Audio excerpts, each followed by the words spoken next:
everyone, just doing a quick review of the relationship between fields, whether gravitational fields or electric fields, and potential or stored energy. So the specific learning goals that we're going to go through here are one part of Learning Goal 5.1 about gravitational fields.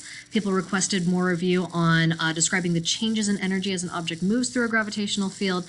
And then likewise for Learning Goal 5.4 on electric fields, people also really requested some review on changes in energy as objects move through electric fields. So hopefully by the end of this, you will feel better about that. Here we go. So we'll start off with gravitational fields and potential energy because we've been talking about this for a little bit longer. So we know that objects in a gravitational field have gravitational potential energy, the stored up energy that can be converted into kinetic energy that enables things to start moving as gravity accelerates them towards each other. Okay, so within a gravitational field, objects will naturally tend to move from high potential energy to low potential energy. Just on their own, left to their own devices, they naturally tend to want to minimize their gravitational potential energy. Now, we know from a couple units ago that objects that are located higher up, farther away from the source of the field, are going to have more potential energy. That kind of goes back to that whole potential energy equals mass times gravitational acceleration times height equation. So the farther away you are from the source of that field, which for us is usually Earth, the more potential energy something has. And then the closer you get to the source of that field, or here on Earth, the closer we get to the ground, the less potential energy that we have.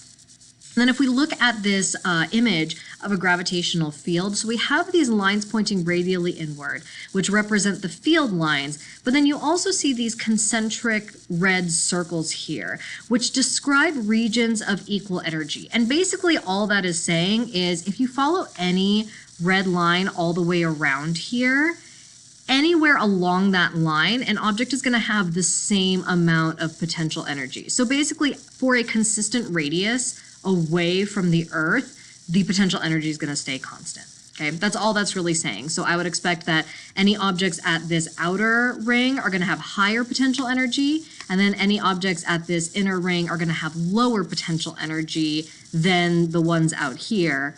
But ultimately, anywhere along that ring, all of those points along that ring have equal potential energy. Okay, so that's kind of where we stand with gravitation. Now, bringing that over then to electric fields, we know electric fields look and function really similarly to gravitational fields. And so in the same way, electric fields can also store electric potential energy. And just like in gravitational fields, charged objects in electric fields want to move from high potential energy to low potential energy.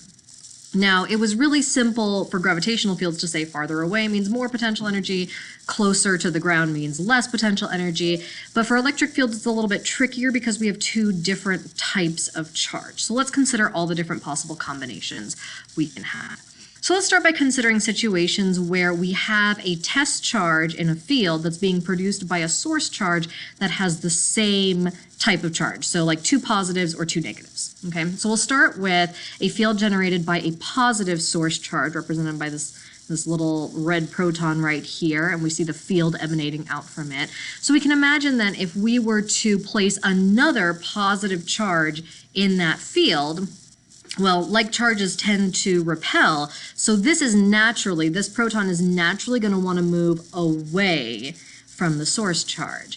And on the flip side of that, if we had a negative source charge creating a field and we brought an electron into that field, they'll also repel each other. And so again, the electron will naturally tend to move away from the source charge. Okay. Now again, whatever objects naturally tend to do describes the path of high potential energy to low potential energy. We know that in both of these scenarios, the charges are moving to try to reduce their amount of potential energy.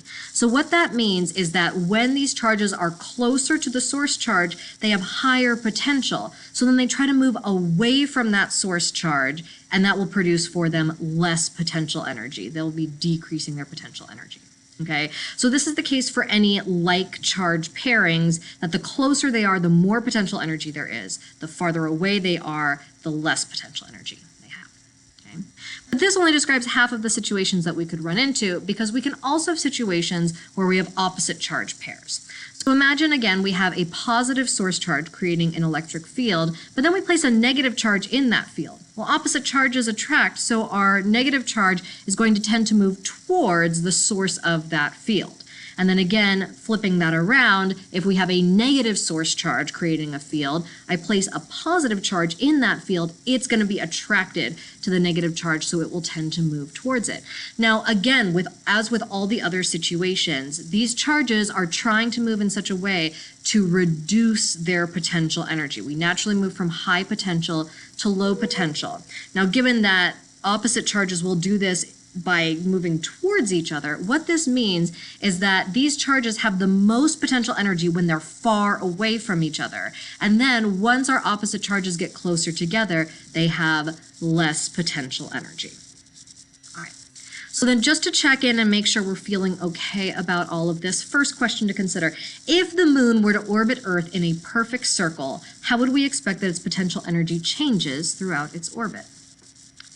Now the answer for this one is it doesn't, okay? It's moving along one of those equipotential lines that we saw in the gravitational field. So since it's maintaining a constant distance from the Earth, it's not getting closer, it's not getting farther, we're not going to see any changes in its potential energy either. Right? Now, one orbit that is most decidedly not circular is Mercury. Mercury's orbit around the sun has an eccentricity of about 0.2, so it's pretty elliptical. Where in its elliptical path would we expect Mercury to have the most potential energy? Well, ultimately, again, the farther away two objects with mass are, the more gravitational potential energy they have, because there's that tendency to be attractive and pull closer together. So what that means is the farther away Mercury is from the sun, the more potential energy it has. And we know from our knowledge of elliptical anatomy that that point that's farthest away from the sun is called aphelion. So I would expect Mercury to have the most potential energy, the most stored up energy at aphelion, and then the least potential energy at perihelion, because that's where it is closest to the sun. Last question, say we've got a proton and we are pushing it towards a positive source charge. What is going to happen to its potential energy as we push it inward? And the answer is its potential energy will increase. It's moving opposite the direction it naturally wants to. It naturally wants to repel and move away from the positive source charge, but instead it's moving in that opposite direction, which is increasing its potential energy. We can also think of it as we have to be putting energy into the system to force those two positive charges together. And since we're putting energy into the system, that energy that we're putting in is getting stored in the form of potential energy. I hope that clarifies a little bit on fields and energy. Good luck.